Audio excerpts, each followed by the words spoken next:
Harry, I think you're disconnected on your mic. Oh, that's bouncy, isn't it?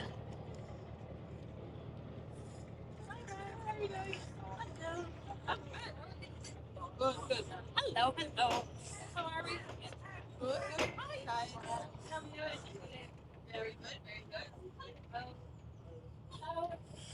Oh, How are we all, folks? Good. Guys, haven't seen the sun yet today, but it looks like. Yeah. so there's no bar on board here and no toilet. How are we? It's a 45-minute drive. Become we're surrounded by water. And when you've got a bladder as weak as mine, that is a hard task. Yeah, keep excited. It's fun. But it'll be good. It'll be nice and relaxing. How are we? Hello. Good. Hello. Hello. Hi. Are we all excited? Yeah, looking forward to this. Very good. That's what I like to hear. Oh, I wish you could sit out here. That would have been nice. No. Definitely not. It's definitely warmer in there. It will be. Cal, can I swap seats for you? Later on in the tour. Oh, good. Thank you. You'll need to put your belt on. Not belt, mic. It is on. Is it? Yeah. Oh, it is now, yeah. Before it said it was disconnected. And then we'll carry on upstream, okay? So, we have 5 exits off the vessel. The main hatch which you came through when you boarded and came down the steps. And then front and back, left and right, we have 2 sets of sliding windows. Now, should we need to disembark prematurely, which never happens on Tuesdays, okay? We can exit through those points onto another jetty like this one. We'll be tied up alongside it. Or another vessel will come along on the other side and we simply step off onto that. Is that okay? Yeah. Obviously, if there's no vessel there, do not step off. It's wet and it's smelly. All right? Everybody has the life jacket underneath your seat, which you are not going to need, but I will show you how to put it on anyway. Right, here we go. We are setting off on our 45-minute journey up the River Liffey. I'm kind of sad that our day's coming to an end soon, Perry. I know, yeah. We'll have to do another trip out again though, won't we? Yeah. But maybe not Dublin, maybe somewhere else next time. So we were thinking, we're not going to say actually, but we have got a thought of another place that we could visit, and we'll just have to leave you to wait and see. Exciting. Look at this, pal. That bridge is quite amazing, isn't it? Look at this bridge. Alrighty, everybody. How's it going? Are we all excited? Okay, we can be a bit more excited. Are we all excited? Woo! Fantastic. Tony doesn't like the ruckus up at the top, so we're going to have to make lots of noise. Alright? Woohoo! Now, we're really glad to have you on board, folks. My name is Hannah. Very nice to meet you. I'm going to be your tour guide. And we're going to start off really happily, really joyfully, and positively with the famine. Hooray! Have a look over on the right hand side, guys. You'll see the famine memorial sculpture come into view there. So you see where that little gaggle of people are? Just beside them. So this sculpture was designed by Rowan Gillespie and unveiled in 1997, which was 150 years after the worst year of the famine, back 1847. But this particular sculptor, he actually created a sister piece to this one, which only features 5 figures as opposed to this one's 6. And he unveiled that 10 years later in 2007 in Toronto, in Canada. And it only features 5 figures because that missing figure represents all of those that we lost. Because during famine between 1845 and 1852, we lost over 2 million people, half to immigration and half to starvation. Such a good way to start the tour, right? Yeah, always good. Now, I want you guys to breathe in really, really deep, okay? We're going to have to squeeze underneath this bridge. All right, as Tony told me, we would have about 5 centimeters between us and the bridge. Deep breath. Now, folks, this is the Matt Talbot Bridge. And Matt Talbot was the patron saint of alcoholism. Yay! Much more enthusiastic. Wonder why. Now have a look over towards the right hand side, you'll see Customs House. Now this is often regarded as the prettiest building in the city. And you can definitely see why. But James Gandon, the architect behind it, he couldn't read or write. But he was very big on symbolism. So if you have a look up on the rooftops, you'll see at each corner of the building as a crest. You have the lion on the left representing England, the unicorn on the right for Scotland, and of course the harp in between for Ireland. Now this crest was to symbolise the very loving, kind, generous relationship we've had with the UK for hundreds of years. Not quite, folks. And the building itself did become a symbol of British rule here in Ireland. But this is actually the back of it. So what sailors used to do, they used to come into Ireland itself, came into Dublin, stopped off at Customs House, run into the tradesman entrance and pay their taxes and dues before continuing on into the city properly to carry out their business. However, nowadays it doesn't have a maritime function, but a lot of big government bodies are still housed there. And we're gone from the prettiest building in the city to the ugliest over on the right hand side, folks. This is Liberty Hall. It actually was voted the ugliest building in town by the local population, and it's 17 stories of brutalist architecture. It's not really much of a surprise, because here in Dublin, folks, brutal often means terrible, awful, horrendous, and it's probably because of this building. But it didn't always used to be this bad. It actually used to be a 2-story hotel that was the home of the Irish Citizens Army. Now that was their headquarters, they carried out all their business there, but most importantly, on Easter Monday, 1916, 200 of them marched up this very street, right the way up to O'Connell Street, up to the General Post Office. And there they fought off against the British forces because they were fighting for freedom, liberation, and they were very passionate about the subject. You wonder why. But they had such a vicious and ferocious battle that there are still bullet holes left in the building itself, especially along the columns and the front of the GPO. And you can still see those. We're never going to cover those up in memory of those we lost during the Easter Rising, because despite losing that particular battle, it was still pivotal to our history. Without it, we might not be that Ireland you see, okay? Nowadays, though, have a look on the right-hand side. You will see a very stern-looking gentleman looking out across O'Connell Street and O'Connell Bridge. That's Mr. Daniel O'Connell himself. Now, he was known as the Liberator because he did away with the penal laws that prevented Irish Catholics from participating in their own government, among a lot of other different things. But the seagulls and the pigeons don't quite have the same regard for him as we do. He's not naturally white-haired, folks. Let's just say that, okay? We had such a high regard for him that we renamed this bridge from Carlisle Bridge to O'Connell Bridge. God damn it. Tony! You get great pleasure out of this, don't you? Yeah, you get great pleasure out of this, don't you? Yeah, absolutely. Folks, Tony doesn't play very many musical instruments. He doesn't play like a normal keyboard or guitar. He plays the ship. So he likes to play the horn on the ship, particularly going underneath that bridge, because that is the widest traffic bridge. Well, not the widest, but it's wider than it is long in the whole EU. It's the only bridge that's like that, which is pretty cool. Now we're into the heart of the city itself. We have Bachelor's Walk over towards the right-hand side, and Temple Bar over towards the left. And if you can believe it, a few hundred years ago, folks, the river used to be 6 times wider than it is today. It actually used to stretch up as far as Trinity College. All right, but hands up, who's been to Temple Bar already? Okay, good for you, fantastic. Let me ask you this, how are the bank accounts today?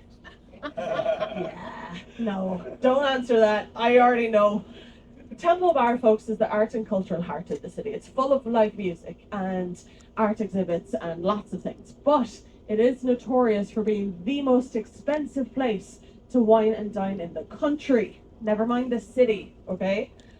There's a pub, Merchant's Arch, that set up a national record. They set a new standard for the most expensive pint at €10 a pint. That's since gone up, I've heard, to about €13 a pint.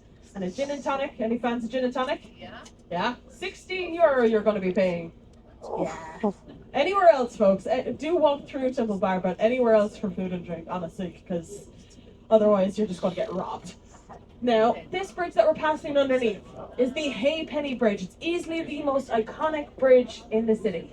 If you haven't crossed it, you haven't been to Dublin. And it was built out of pure spite, okay?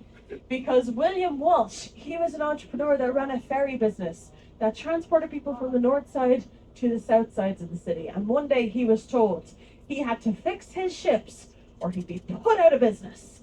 And obviously he didn't like being told what to do. So instead, he designed a bridge and designed it to look like the bridges of Venice, which is why it's so ornate and so tall to allow ships to pass under, particularly the Guinness barges at the time.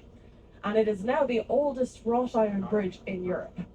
However, for his ingenuity, for his rebelliousness, he was given a 100-year license to charge half a penny for every pedestrian that crossed between 1816 and 1916, which is why, to this day, over 100 years later, it is still called the Halfpenny Bridge.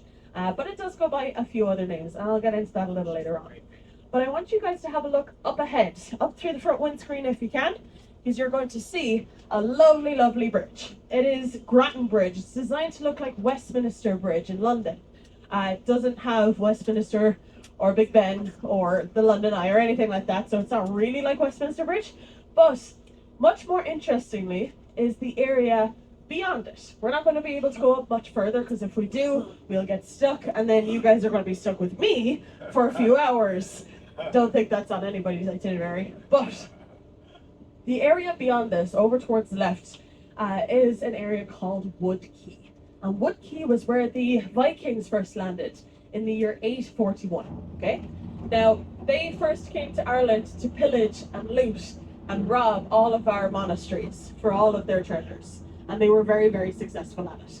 And they came here to Dublin, to Wood Quay, because it gave them access further inland into Ireland to pillage and loot all of those monasteries. But it was also quite close to the sea at the time. So it meant that they could go out and go to other countries and pillage and loot all of them as well.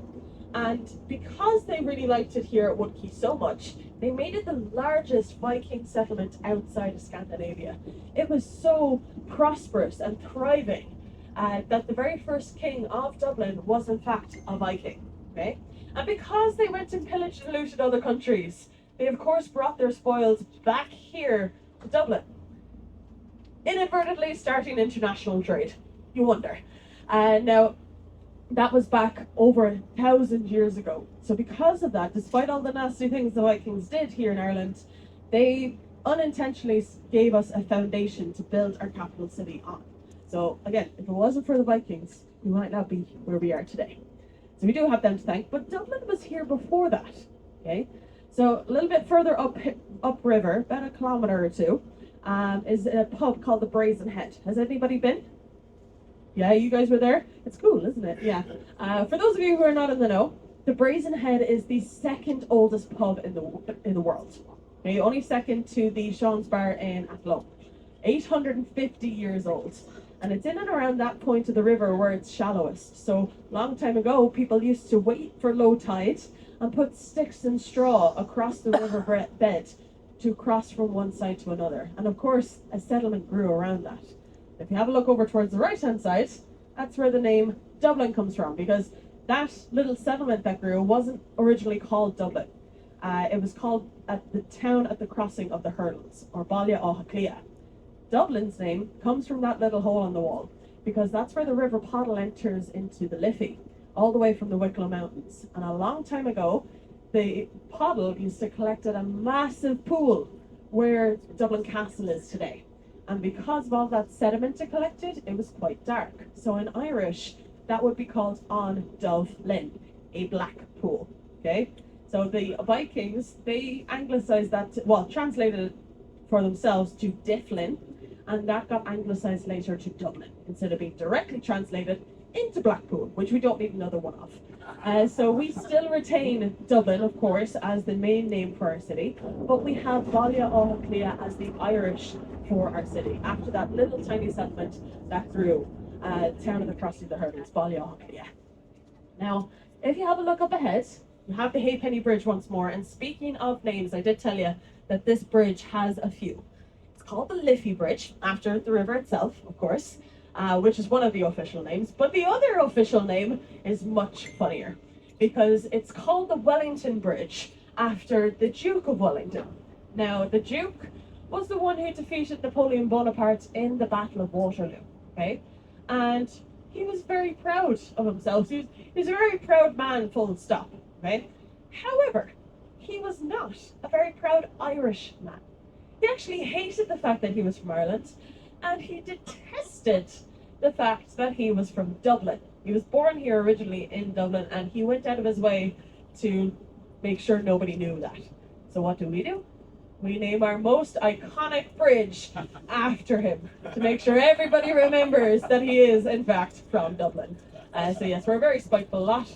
We do have quite a dark sense of humour when it comes to the naming of these bridges, and I'll get into that a lot more later on. But speaking of bridges, I want you guys to have a look out through the front windscreen again. Feel free to crane your necks out the aisle there, and then look through the front windscreen at the arch of O'Connell Bridge.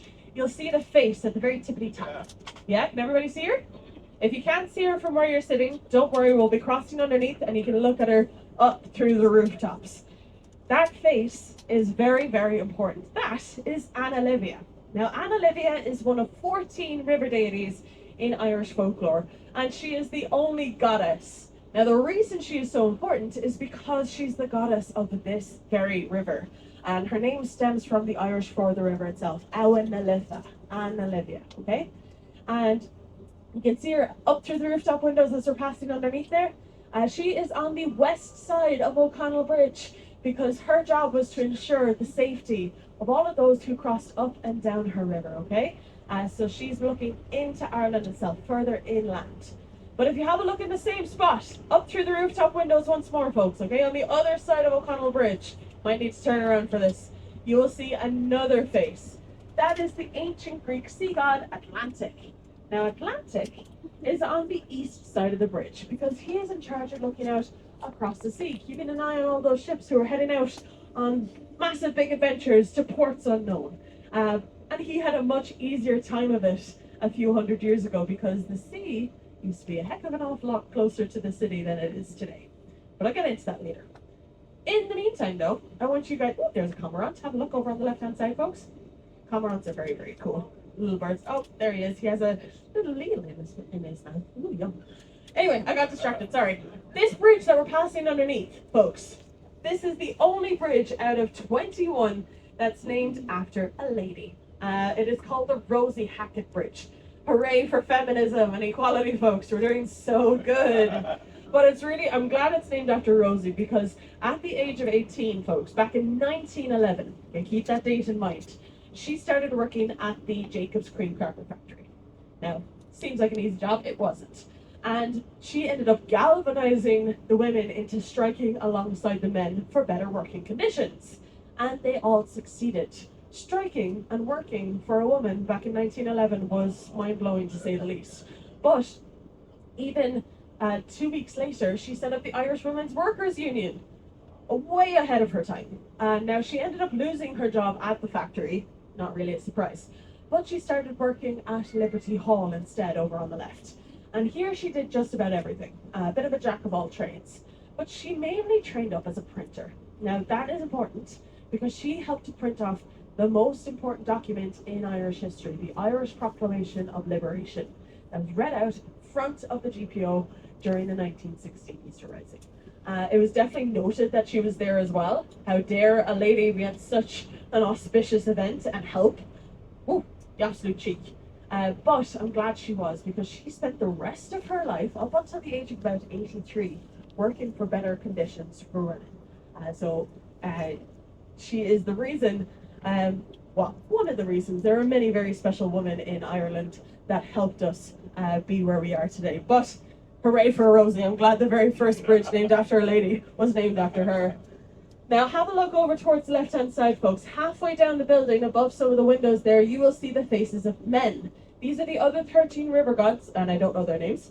But more importantly, behind the columns, above the gold window, just past where that bus just passed, is Anna Livia. She's at a place of pride above the tradesman entrance because she's looking out across her river, keeping an eye on everything that's happening. And James Gandon was the one not only who designed Customs House, but also O'Connell Bridge. So that's why she pops up so often. But she was held in very high regard. Have a look up on the rooftop. You'll see a massive vase. Each corner of Customs House has this vase. And it is not for flowers, let me tell you this. Okay? It's there to hide the chimneys of the building.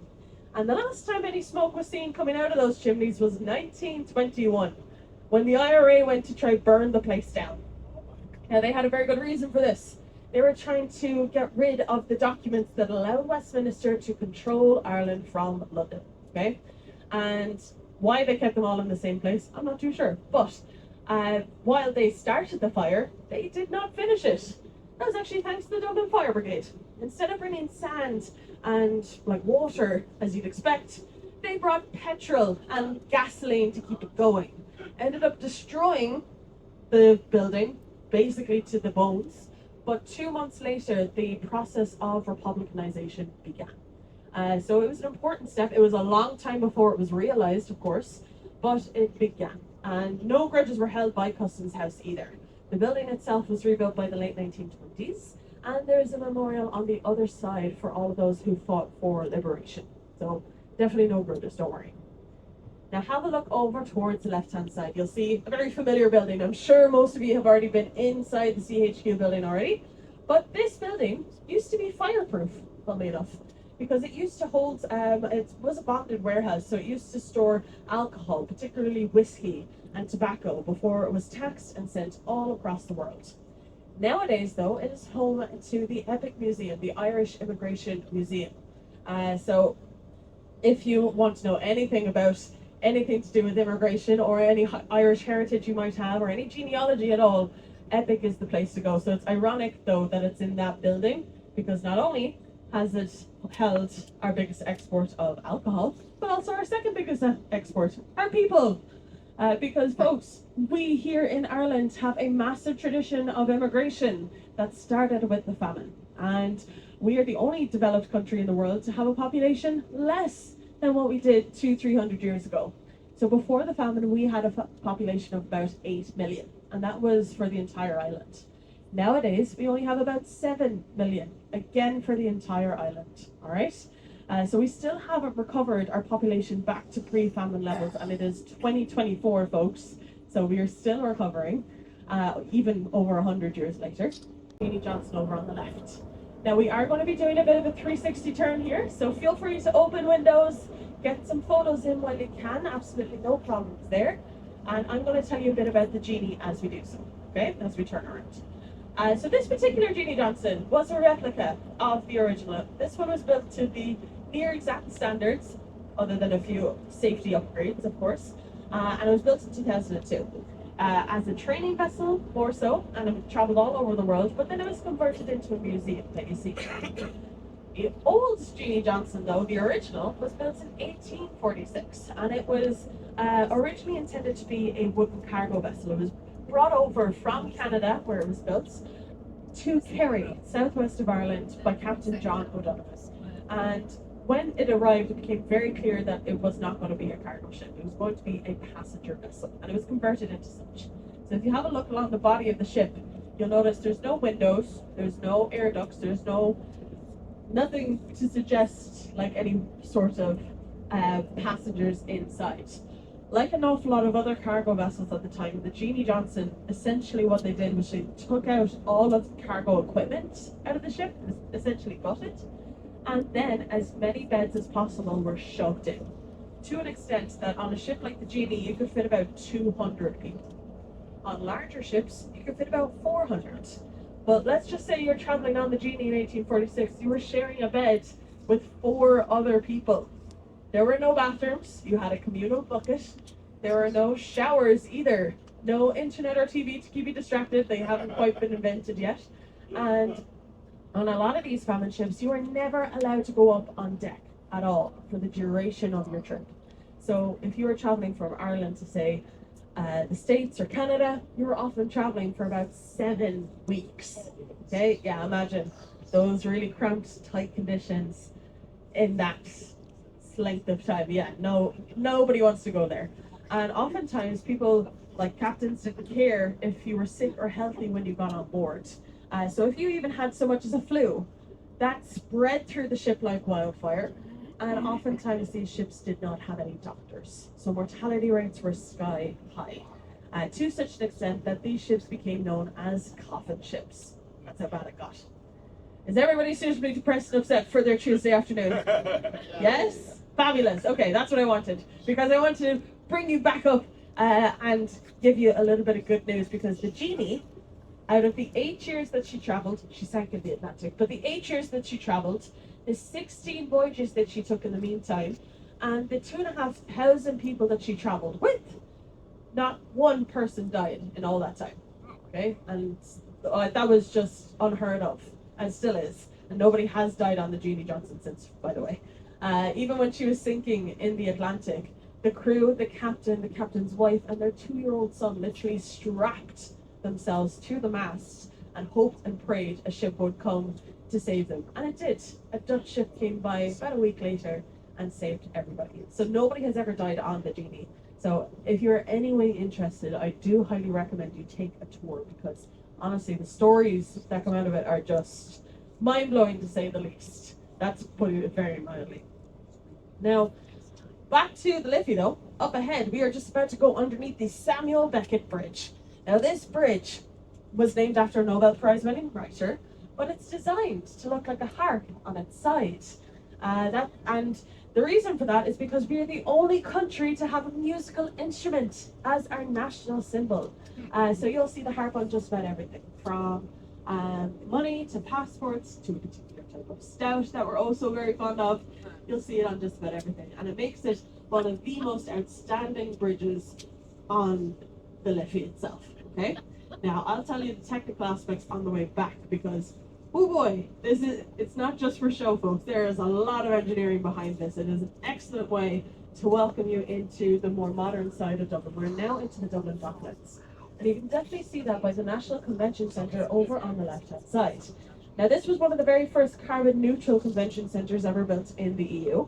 It has about 8,000 people, has all the bells and whistles, it even lights up at night. Very fancy altogether. And despite all of that, we all call it the Dyson vacuum cleaner. Yeah, you can't unsee it either, so sorry, I just ruined the whole building for you. But what a lot of buildings in and around here have done, folks, is they've combined the past with the present. Either completely converting an old building into something new, or absorbing it into some more modern architecture. So if you have a look at the Killearn over towards the left-hand side, this was one of the last riveted ships that was ever built here in Dublin, and it's now been completely converted into a lovely restaurant. The only restaurant on the river itself, so really, really very cool.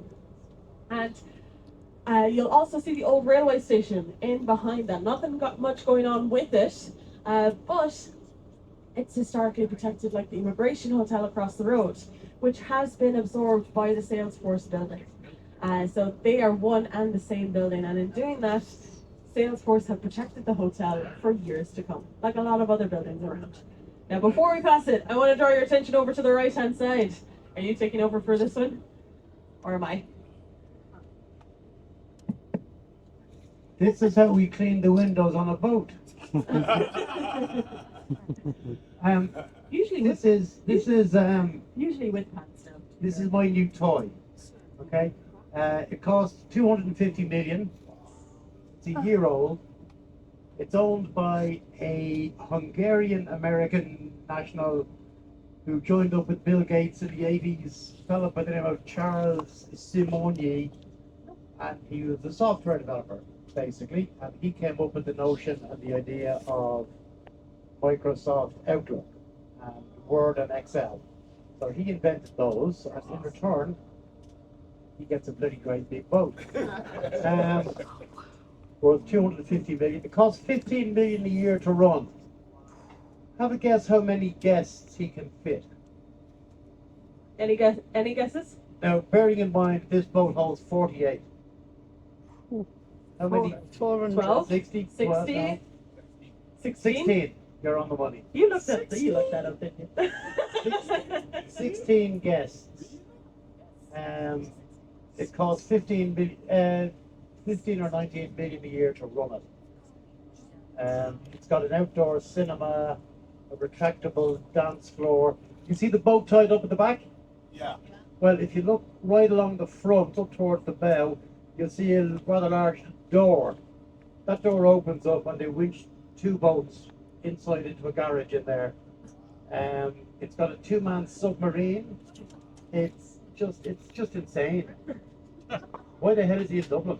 I mean, come on.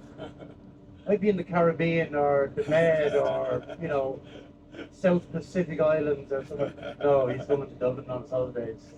I keep telling the lads that they're here for Pride, but they don't believe me. Yeah. Yeah, he's had his window cleaned. Yeah. Best window cleaners in the world here, apparently. Very skillful window cleaners. Why is he not wearing any pants, though? That's my question. He doesn't need them. It is cold outside. Everyone has to know he's able to clean windows. That's why. Did not miss leg day. Yes, no, we wanted to bring your attention to that particular ship, folks, because oftentimes, like, you get, like, the odd rare ship in Dublin. Like, we had the Cloud Spirit a few weeks ago, which was only one of 4. So we might not see this one again for a long, long time. So we want to make sure that you guys saw it, because once in a lifetime opportunity. Although, to be on the ship, absolutely insane. Who would pay €250 million for a ship? I don't know. But if you have the money, I suppose, go right on ahead.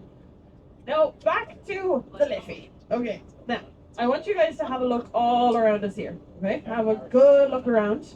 All right. You'll see some lovely buildings, a lot of development happening, some lovely land. A few hundred years ago, none of this was here. We would already be halfway out of Dublin Bay at this stage. The sea, like I said to you before, I wasn't kidding, was an awful lot closer to the city centre. It actually used to stretch up as far as about Temple Bar, the Spire area, okay? So this has all been reclaimed. And even over the past 40, 50 years, none of these buildings would have been here, okay? It would have been a very dark, desolate, abandoned part of town that you wouldn't want to be in too late at night. Now, in all fairness, you wouldn't want to be too late at night in and around here anyway, but especially when the port moved further out to the bay, a lot of this was left abandoned. So it has been redeveloped over the years, with an awful lot of financial businesses moving in over towards the north side, the left-hand side, and you can still see a lot of development happening over there. But an awful lot of tech businesses have moved in over towards the right-hand side, the south side. And it is now home to some of the most expensive property in all the land. No surprise. This massive tall building over on the right, Capitol Docks. It's an apartment block, and the tallest penthouse apartment in that particular complex goes for €15,000 a month. That's how much more expensive it's gotten over the years. Funny though, that is one of the very few high-rise buildings in the city. Liberty Hall stood as the tallest building for about 50 years, and it pretty much prevented any very tall buildings moving into Dublin ever again after that. To such an extent, there are only about 4 or 5 high-rise skyscraper buildings within the city itself. So we are comparatively a very short capital city. So hopefully we get to keep it that way for as long as possible. Now over towards the right-hand side, we're doing a bit of a turn here, folks, because if we sail underneath the East Link Bridge here and continue on for about 8 hours, we'll hit the Welsh coast. So we are not that far away from the UK, much as we'd like to get a tugboat and take us further out to the Atlantic. We can't quite afford that, a bit too heavy. So if anybody needs a lift back, let us know. We can accommodate. We can just stock up on petrol and some alcohol, and we'll just sail away across, won't we, Tony? Yeah, we're much cheaper than Stena Line, folks, that's for sure. Okay? But this is the very last bridge of the river, of course, and when it opened, the ferries that transported people from the north side to the south side finished for good. That was them done. And this bridge is called the East Link, but it has a much more official name. It's called the Tom Clark Bridge. Remember how I said the naming committee for all these bridges was very dark humoured? This is no different, because Tom Clark, he was the oldest revolutionary to participate in the 1916 Easter Rising, and he was arrested quite a few years before that for attempting to bomb London Bridge. So of course we named a bridge after him. Not too sure why they thought that that was a good idea, but indeed they did. It is still standing though, so I'm sure it must have been for good luck. Not too sure. So yes, we do have a dark streak of humour in us, that's for sure. Over on the left-hand side, folks, have a look in the distance. You will see the Aviva Stadium. Now, this stadium was rebuilt in 2007 from the old Lansdowne Road Stadium, of course, and it can house about 50,000 people. It's very big. It's home to Irish football and Irish rugby, one of which we do really, really well. The other, only the girls are really good at the football, folks. But this isn't actually our largest stadium in town. That honour goes to Croke Park up on the north side. Now, we won't see it from here, but Croke Park can house about 80,000 people and is sacred ground for Irish Gaelic games, traditional games. So hurling, camogie, Gaelic football, they'll all be housed at Croke Park, okay? And there's a number of different reasons for that. And if you're anyway interested in sport, I do recommend you take a tour at Croke Park, because honestly, again, mind-blowing stuff. But both stadiums are excellent concert venues. And Tony here is really, really excited for one particular concert. He is. You can see him. He's so happy. He's so excited because, folks, guess who's coming here at the end of the week? Taylor Swift. He's so excited. You seriously think I look like a Swiftie? Come on. Yes. Come on. Yes. We got resounding confidence. Yes. Okay, folks, we're gonna sneak up here on the left side. Everybody on the left-hand side to get your car keys. Okay? And whoever gets it, there's a prize. A lollipop. We can't keep giving out our lollipops, Tony. Yeah, probably, actually. The ship itself is registered to the Cayman Islands, folks. That's not too far of a thought. Now, this particular chap who owns this ship, Tony was telling me he has done an awful lot for Microsoft. So they reckon, the rest of the team reckons that he's gone into Grand Canal Docks for a meeting for a few days. But there's logic to that, because in and around this area, folks, is where an awful lot of big tech companies have set up their EU headquarters. And they've all congregated at this particular spot, not too sure why. They'll tell you they're in Ireland because of the lovely, well-educated young population that we have, and the fabulous culture that we have here in Ireland, or even the fact that we're smack bang in between the US and mainland Europe. But the real reason as to why they're here is because of the lack of taxes. Yes, down in the back, fantastic work. Yes, they don't have to pay any taxes. Well, not a lot of taxes while they're over here in Ireland, and it means that they can afford massive big ships like this. Yay! And we're not the least bit bitter about it with our tiny little flatboat, are we, Tony? No. No, not at all. Do you want to know something a bit funny though, folks, about this area where all these big tech companies are? All these big tech companies are all in the same area. Why? I still don't know. But the area is actually called Misery Hill. So that brings me a little bit of joy every time I remember that. I'm like, yes, you didn't do your research. Have a look over towards the left-hand side. You will see the diving bell. Now, this particular piece of equipment is very odd looking. Yeah, that's fair. But this used to be placed onto the riverbed. It's actually really, really important because see that massive base at the bottom? So that used to rest on the riverbed itself, and it was pumped through with air until basically there was a bubble of air at the bottom of the river. Workers would then climb down the funnel, and there they'd stay at the riverbed for 8 hours a day at least, because they were in charge of digging out the riverbed. So it was cold, it was dark, it was wet. Anybody with claustrophobia? Yeah, that's not the job for you guys, okay? It was not very nice in the slightest, but not only did they dig out the riverbed, they also made some of the largest concrete blocks at the time, which went into the walls that you see all around us here, okay? So if it wasn't for the workers of the diving bell, we wouldn't have been able to hem in the Liffey either and reclaim any of this land and build all these lovely buildings on them. So we wouldn't have this more modern side of Dublin, and our tour would be a heck of an awful lot shorter, that's for sure. So we do have those workers to thank. The last time it was used was 1958, so not that long ago. Now, if you look over towards the left-hand side, see at the Samuel Beckett Bridge, this massive pillar here. Okay? This is really important because I was telling you that the Samuel Beckett is very cool, because instead of lifting up and down to allow ships to pass underneath, folks, it twists from left to right on a 180-degree axis, very much like a two-way door from that point. And it's 6,000 tons. It can do that in about 2 minutes. So it is a massive feat of engineering at its finest. And it came all the way from the Netherlands.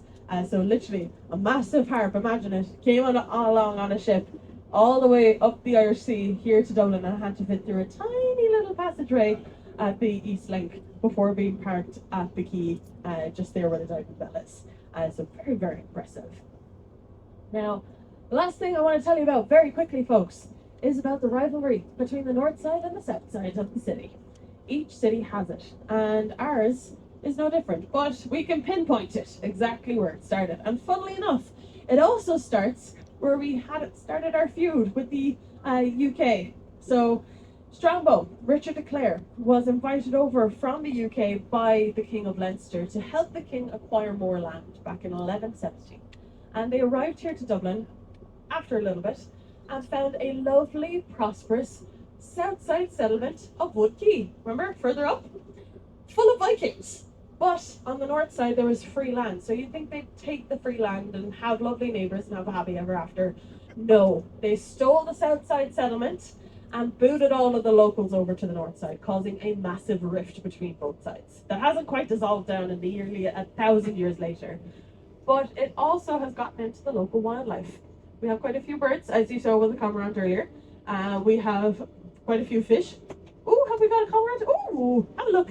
What's on the pillar there, guys? You'll see a cormorant just drying out his wings up on the top of the pillar. Hopefully he does care. There he is. Really weird looking yolks. Anyway, we have lots of birds. We have quite a few fish that swim up and down the river as well. But we have quite a few seals, mainly at the mouth of the river. We always thought it was one population. Turns out it's two. North side seals and south side seals. And they hate each other. So, yes, we have quite a bit of wildlife in and around Dublin. Don't we, Tony? We do. Absolutely two-legged. That's definitely true. Now, Tony mentioned there was a bit of a quiz. You guys ready? I'll keep it very, very easy because we are coming up to the end of the tour. So for the grand prize of a lollipop, all right? This is, I don't know what you guys are laughing at. This is a highly coveted prize, okay? For the prize of a lollipop, I need to see the first hand up. What is the name of this river? Liffey. Oh, there at the back. Yes! Round of applause, everybody! Straight away. Woo! Fantastic stuff. You get a lollipop. Alrighty, folks. Thank you so much for joining us today. Now, as I said, we are coming to the end of this tour, but you wouldn't mind staying in your seats until Tony gives you the go-ahead, because I need to get the ship ready for you to disembark. Last thing we need is for you to drift off to sea. It's on. So, if you wouldn't mind staying in your seats. We really enjoyed having you on board. You were a great little crowd. But if you enjoyed it as well, tips are definitely appreciated and will be split with Tony. Don't worry, he hasn't crashed the boat yet, so we need to make sure he's rewarded so he doesn't do it in the future. There is still time. Yes, there is. I'll keep reiterating that, Tony, don't worry. Now, even an online review would also be fantastic, folks, okay? But we really enjoyed having you on board, and we really hope you have a great rest of your day. Hopefully the sun comes out for you, and we hope you have a great rest of your trip. All right? Thank you so much. Thank you very much. Very good. Very good. Woo! Yeah, that was good.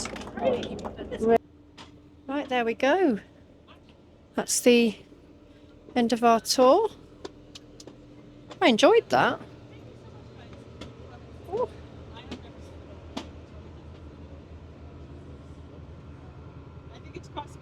Look at this, you've got a good view, haven't you? Awesome view. Thank you, enjoyed that. Really good, so much information. Thank you. Definitely recommend it. So guys, if you're over here in Dublin, definitely come and see this nice lady and have yourself a boat tour. Thank you. Appreciate it. Take care. Enjoy the rest of your day, folks. Thank you. Have a good one. Thanks, Hopefully love. It does get sunny for you, honestly.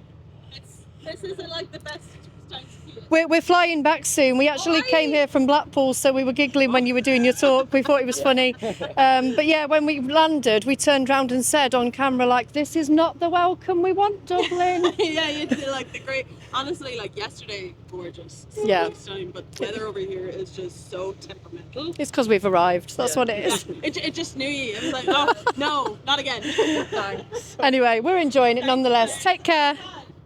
Bye.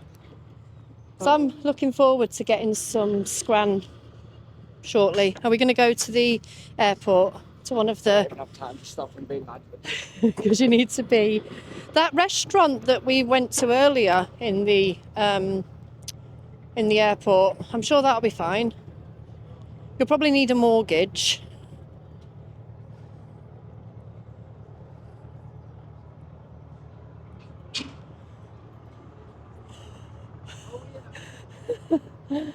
Wait up, pal.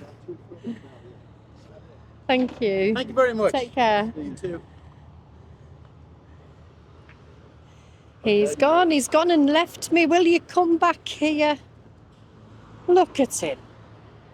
Drama queen. You know, I'm gutted we didn't have time to see the Jeannie Johnston boat, Perry. Where are you going? Oh, Perry. Oh, I'm going to get run over. Oh, this is the Immigration Museum. Oh, awesome.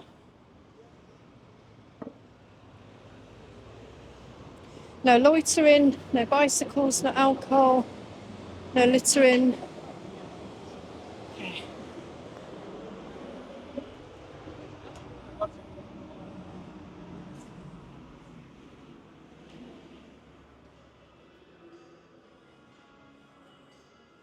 Oh, wow. This is cool, isn't it? He's telling off the birds. Have some respect. Oh, well, we're heading back to the airport now. We're going to go to one of the restaurants in there, have some scran. Where are you? Get over here, get over here. Well, I'm here. There we go, there we go, there we go. We get some food, aren't we? Nice, good meal. Nice big drink. I can't believe I've got to take off again. I can't believe I'm... Oh, God. I'm excited for that. I'm not looking forward to the train, but I'll probably sleep on it. Why does it have to be Okay. so forceful? You know, when you're going down the runway, it was just like... Good. It's like getting a roller coaster to go on holiday. I don't like roller coasters. Love roller coasters. I like Wallace and Gromit and Blue Flyer. If the plane went like that down the... Right. Get back. Oh. Come here. Oh, I'm throwing you out of the plane. Oh, a spider's just flown into my face. That's not funny. Has he gone? Get here now. Please check my hair. Check my hair. Check my hair. Oh, it flew right at me, a flying spider. It's not funny. That's cool. Please check my hair, please. I am just from a distance. I gotta see it. Oh, if it's there, get it out now, please. You're so horrible. No, I can't see it. Oh, Just still keep your distance. oh, cheers, pal. Cheers. Isn't he rotten, my lovelies? Oh, that's horrible, that. Why did it have to fly into my face? It could have flown into anybody's, but it chose me. Honestly. Hey, pal. Do you think this was supposed to be part of the river too? Yeah. So where's the water? Hang on, no one can see because it's on selfie mode. Where's the water gone? Where's the water? Well, I'm asking you. Where's it gone? What have you done with it? Probably drank it. It doesn't say. Yeah. Oh, I swear I can feel that spider's leg going up my face. Pal, have you enjoyed it today? I have. I've had a good time. And it was fun getting to like spend euros, and it was like being a child learning how to use money. But it was great. It was great. It was a good experience. And next time, I'm definitely going to bring a sleeping bag. But apart from that, Yeah, we realised as well for next time that we don't need to buy the specific seats if we're flying at 6 a.m. We don't need to pay the extra for fast track through security. We don't need to pay for priority boarding because you know what? You walk on together at the same time. So the priority boarding go first. Yeah, that stinks. The priority people walk on first and then the others are right behind you. So you get a 5-second head start. That smells so bad. You know what it reminds me of? The Labyrinth. Remember Ludo? Ludo smells so bad. Is that bird they were on about when we were on the boat? What bird is it?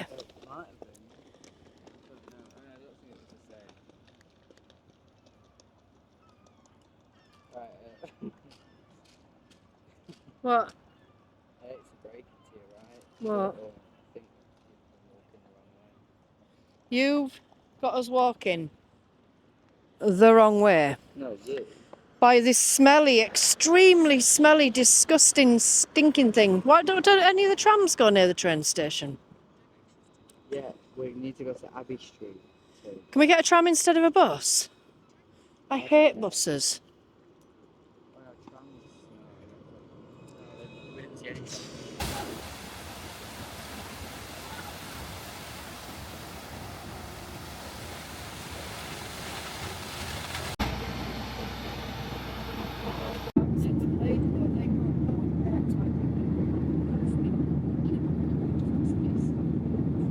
Everyone calls me Judy Chalmers the amount of time I get on so everyone calls me Judy Chalmers. I know it's the amount of time to get in a place. But you know what? So guys, back on our way back home now, and I've got to give a shout out to Leanne, really kind lady, sat next to me, held my hand and coached me through the takeoff, and that was miles easier. So I think the message that I'm giving there is, if you saw the takeoff this morning, I was petrified beyond belief, and I actually said earlier that I'll never fly again. Whereas now I'm thinking, hang on a minute, it can get easier each time, but especially having someone kind next to you, you know, to help you through that. So if you say you're never going to fly, don't give up on it, give it a go. What do you reckon, Perry? Yeah, I mean, He's loving the view out of his window. I'm not looking. I can't see anything at the minute, there is no. Is everything okay? Yeah, fine. Yeah. Okay, perfect. So yeah, cheers. I think I deserve that. Hey, we nearly ended up staying in Dublin because I wasn't going to come home. I need a nap so bad. Is it, how long's it been without sleep? 32 hours? Like 32, 33. That's for me, a little bit. He's crying. Anyway, what time is it? We should be landing soon. 9:30. 9:30, yeah, we should be there in about 10 minutes, so we will see you guys soon. I did it! I did it! I bloody did it! Yes! Oh! So we're trying to get to the station quickly. There's a train in 13 minutes and it's the last one of the evening because they've cancelled the last 2 trains, and then they've put on a bus, and the bus takes 3.5 hours. So this industrial action is going to go on until 27th of July, which is really frustrating. What? Oh, you're joking. 10 minutes to the station. The train's due in 12 minutes, Perry. Better go. Running. Have we met? I'd break your back. I'm trying. You think some bloody 16? Go,